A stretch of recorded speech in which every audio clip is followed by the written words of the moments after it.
All right, we're back for the first time in a while here on Farm Traveler.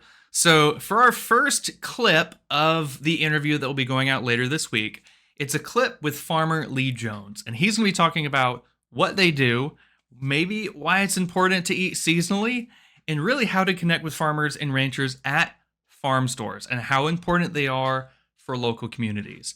I am so excited to interview him, and I'm really excited for you to hear the full interview later this week here on YouTube, as well as the podcast on Spotify, Apple. All the links will be in the description of this video. So please enjoy this clip and come back later this week for the full interview. You're at your farm store right now. So the whole goal of Farm Traveler is to connect farmers and consumers, because I think, the shorter the food supply chain, the happier and the healthier both can be. And so I always tell people, go to farmers markets, go to farm stores, because it's such a great place to meet farmers and learn where your food comes from. What kind of impact has your farm store had, not only on your business, but also in the local community? I think that it's certainly been helpful for the community during COVID. Before COVID, 100% of our revenue was directly based on restaurants. And of course, we know what happened with restaurants. They were in a really tough situation. And of course, that tough situation ran downhill. We had 168 families that were represented here on the farm. We made the decision not to furlough the farm, and we stayed open. We did the farm to family. We opened a retail. We made our product available to the community. The community came here and supported us. And I think it was really a great thing. Look, the reality is it's a new business. We had not been in retail for 45 or 50 years. I can remember as a kid, we had a roadside stand, but we evolved away from that and had not done retails. But the COVID, I think, launched us all into some uncomfortable territory. Not only did we open a retail here at the farm, but we also launched a nationwide home delivery. So regardless of where you were, if you're in a desert, food desert, or if you're in an area where you can't get availability to good, clean food, you could go online and you could order. We would ship from our farm to you. Or, Trevor, you've got an Aunt Matilda in Tampa, and she already has 3 of everything. You know you're supposed to get her a gift for a birthday or for a holiday, but what do you get her? She's already got 3 of everything. You get her a subscription to a box of vegetables that says, I care about your health and your well-being and your happiness and your productivity. Or if you're a corporation and you want to do something nice for your team members or your employees, or for your customers to say, hey, customer, thank you for buying from us. We'd like to send you a box of vegetables. We think we can lower health costs for companies. We can increase productivity and reduce sick days.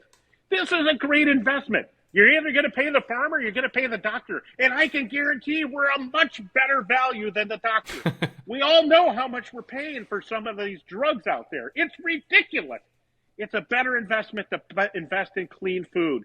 Get the youngins going on eating fresh fruits and vegetables at an early stage. It'll be the greatest gift that you ever give them in your life. How do you think we can get more people to do that, to buy locally produced food like you guys? It's been grown the way you guys grow it. I mean, I think working with chefs is a great way to show people, like, here's how to cook it. But what do you think are some other ways we can get more people interested?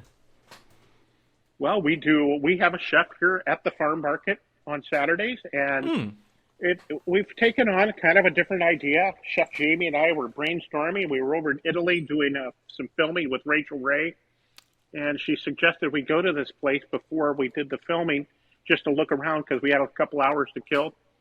And, of course, a glass of wine, and we started getting the creative juices flowing, and we had this idea of a concierge of sorts at the farm market, with basically salt, pepper, olive oil, a heat pan, a few simple components. You could basically cook up anything. So you've got somebody milling around. I mean, our tendency was, well, what are we going to do today? Well, we're going to sample using zucchini squash. Well, now we're one-dimensional.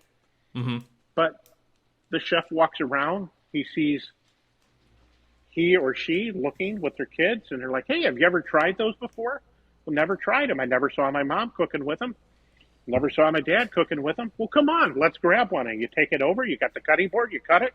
And in a few simple minutes, you're trying a new vegetable that you've never tried before. And lo and behold, they like it. And it's pretty exciting.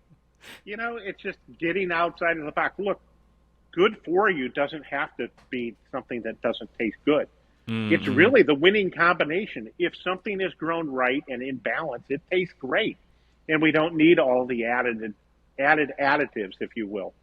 I think it's just being willing to go out of your comfort zone and try different things.